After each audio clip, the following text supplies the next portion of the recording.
Hello, children. Coming to another aspect of plant respiration, let us look at the two important molecules which exist in oxidized and reduced forms, the NADH and NADPH.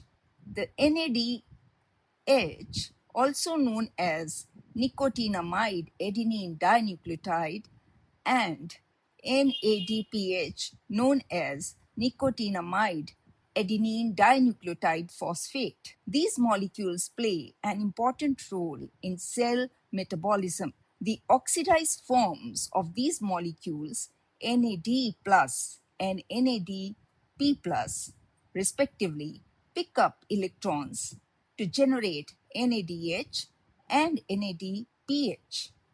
In the process, protons are transported during the electron transport chain.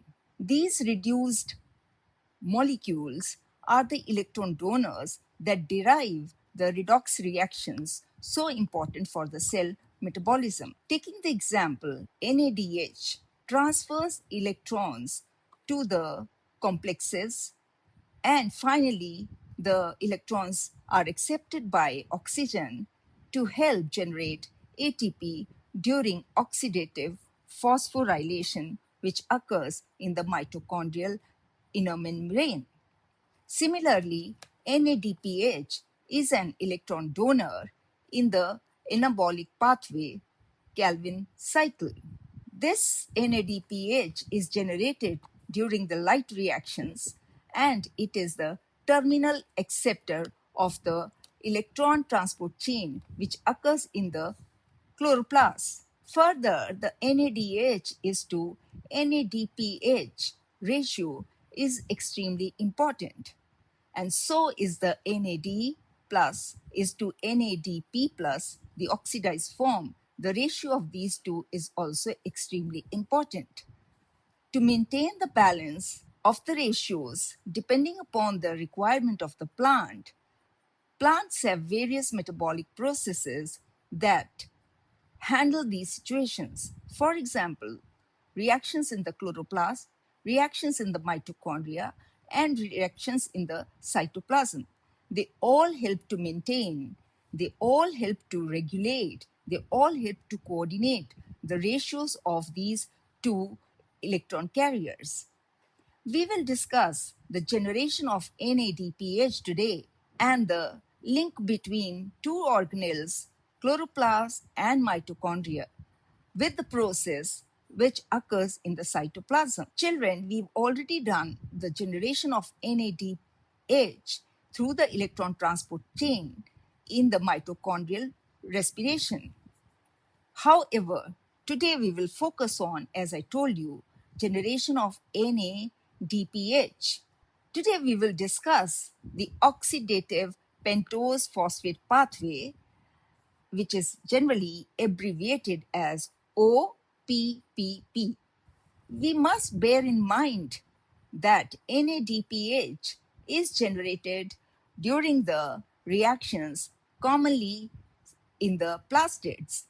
It is in the light reactions that NADPH is generated, and it is meant to run the Calvin cycle, which is independent of light. Today, what we are going to stress is, please pay attention that it is the NADPH generation in plastids which is not taken up by the Calvin cycle, and it is not meant to run the dark reactions, but it is found in the plastids of the plants which are shifted or which have been made to grow in dark for some time, and it is there that NADPH is generated. Now, these plants, mind you, are different from the etiolated plants. The etiolated plants are made to grow or exposed to the dark conditions right from the beginning. Also, let us remember that the proplastids or the plastids in these etiolated plants are not well defined as the chloroplast. So, what we will talk about today in the plastids is the role of chloroplast in generation of NADPH. At the outset, let us see that we have cytoplasm in the diagram where glycolysis occurs, and we must appreciate how it remains linked to the OPPP, which also operates in the cytoplasm. You can take a gross look of the cytoplasm, mitochondria, and chloroplast, that how they remain interlinked to each other. Now, before we move on to the pathway, let us know a little more about the general aspects of this pathway. The pathway OPPP is the abbreviated form of oxidative pentose phosphate pathway.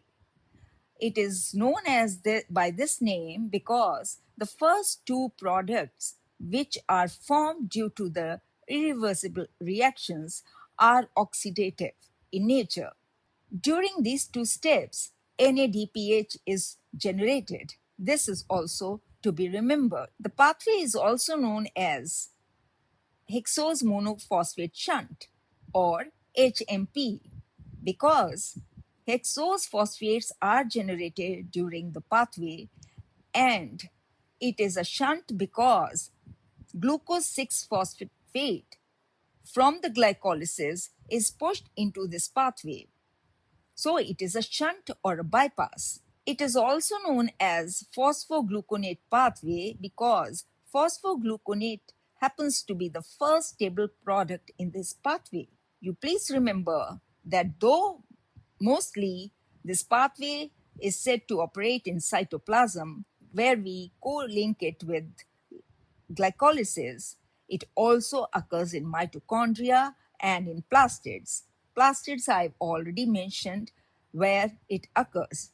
This pathway starts with glucose 6 phosphate as the first substrate on which the enzyme G6PDH or glucose phosphate dehydrogenase acts. The glucose 6 phosphate may come from not only glycolysis but also gluconeogenesis, the pathway where glucose is synthesized. This may be said to be an alternate arrangement of the substrate G6 phosphate. It is important to understand that this alternate arrangement is extremely important for plant cell survival, especially under the situations where cell has low demand of ATP, that is, energy is in surplus. In such cases, it is important to divert glucose 6 phosphate from glycolysis because if it continues, it will continue to generate ATP, but ATP is not required as it is in surplus. If the demand is high and glycolytic pathway alone is not possible, then we can get glucose 6 phosphate through gluconeogenesis as well. It is also to be remembered that this pathway is not an alternate pathway. It is extremely important to remember that at least 10 to 15% of glucose in the cytoplasm is processed through OPP pathway. This pathway has two important phases. The oxidative phase, I told you in the beginning, it is here that NADPH is generated. The two reactions are irreversible. And there is a non-oxidative phase about which we will learn soon. Now, coming to the oxidative phase or the OXPPP. It begins with the glucose 6 phosphate molecule, which is catalyzed by the reaction by G6PDH, and it produces an unstable product 6-phosphogluconolactone. 1-NADPH is produced in this process. The second step is hydrolysis of this unstable molecule 6-phosphogluconolactone, and it leads to the production of 6-phosphogluconate, the stable product. In the process, one molecule of NADPH and one carbon dioxide are evolved. Let us remember that by the end of this oxidative phase, two NADPH molecules and one carbon dioxide molecule has been produced. Since glucose is a 6-carbon compound, the cycle will run, or these two reactions will run 6 times. And you can relate the amount of NADPH molecules produced henceforth. Remember, children, that there is no direct ATP production anywhere in this pathway. But we must appreciate that the products formed in the subsequent non-oxidative phase are pushed into glycolysis, and from glycolysis they can be given into Krebs and then to ETC, where ATP production occurs. So the ATP produced will be indirect. No direct production of ATP, unlike Krebs cycle, will occur here, but the ATP production of this pathway is quite a lot. The reaction, total reaction, or the gross reaction is. Now let us look at the non-oxidative phase of this pathway. The reactions here, unlike the above, are reversible. Second point is that they lead to the formation of sugar phosphates, which can get interconverted easily. Remember that there is no redox reaction and no NADPH is produced. Let us remember that from the oxidative phase, we have generated 5-carbon compound ribulose 5-phosphate. Now, in this non-oxidative phase, this compound is either processed through epimerase reactions and it leads to formation of xylulose 5-phosphate, or the isomerase reaction may result in formation of ribose 5-phosphate. Please look at the pathway and try to understand the importance of two enzymes which have been marked in the pathway, transketolase and transaldolase. Children, follow the pathway as I tell you, as I explain the things to you.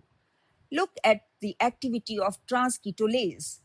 There is xylulose 5-phosphate and ribose 5-phosphate. Both are 5-carbon compounds. However, xylulose is a ketose sugar and ribose is an aldose sugar. If we calculate 5 plus 5 carbon will give us 10 carbon.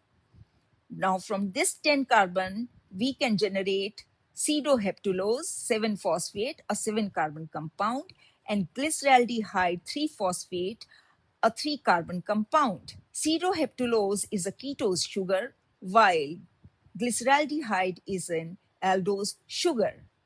It is also said that this enzyme will catalyze the transfer of 2 carbon from xylulose to ribose, and 5 plus 2 will then generate pseudoheptulose. If we look at this second enzyme, transaldolase, and take the example of these sugars which have been generated, pseudoheptulose 7-phosphate and glyceraldehyde 3-phosphate, pseudoheptulose being a ketose sugar and glyceraldehyde and aldose sugar. This I've already told you. Now, again, we have 10 carbon molecules with us, pseudoheptulose with 7 and glyceraldehyde with 3.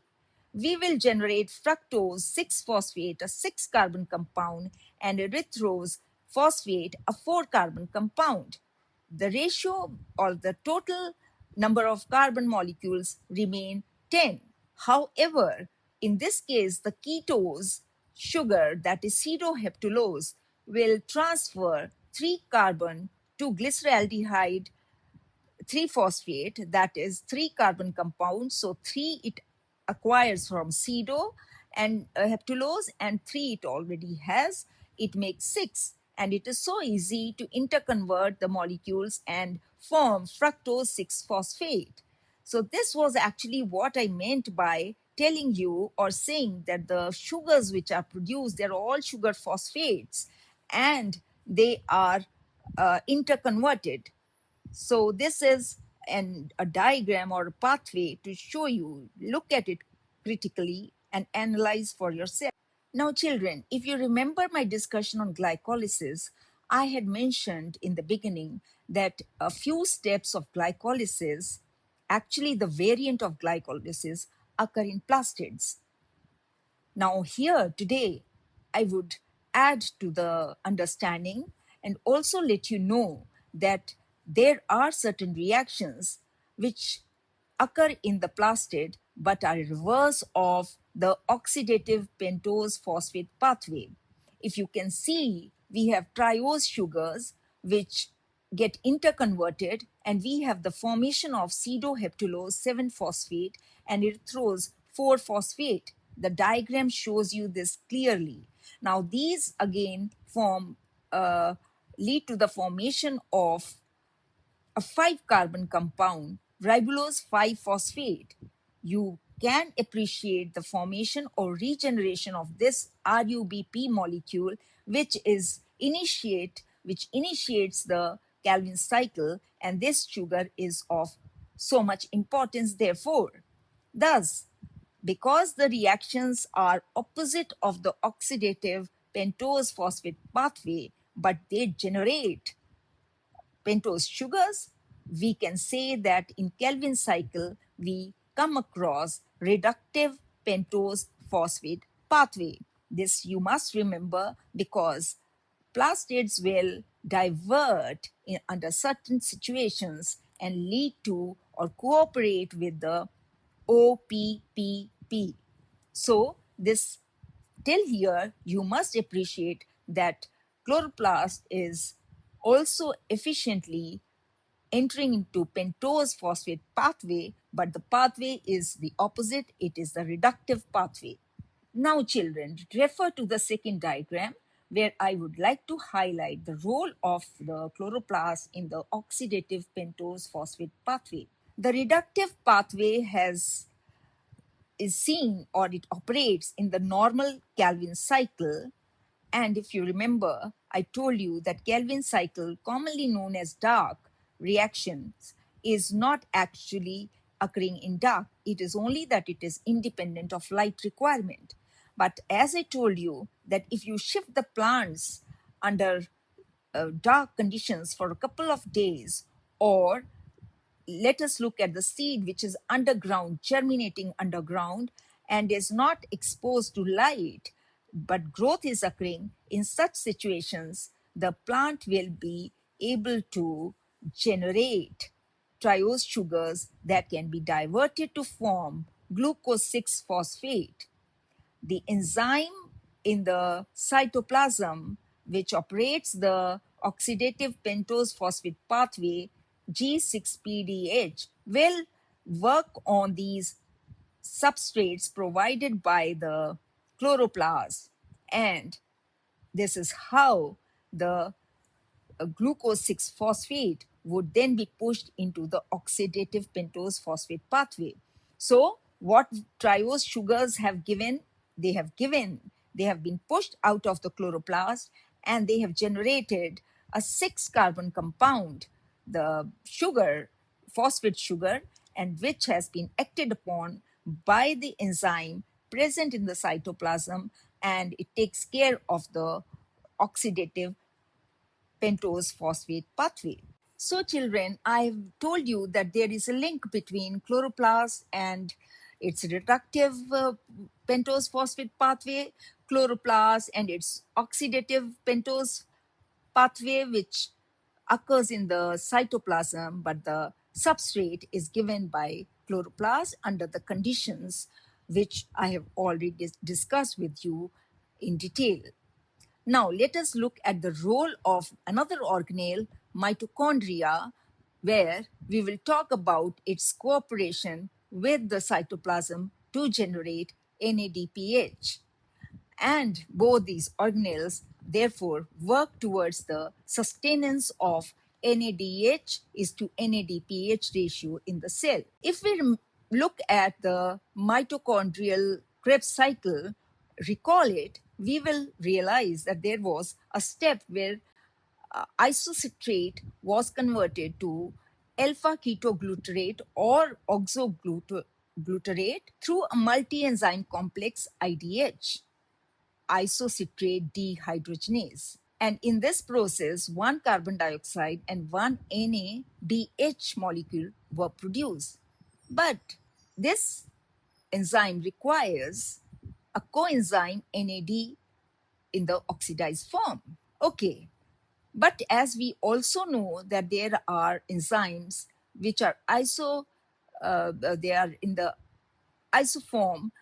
So the IDH also has a form which depends on not NAD, but it depends on NADP.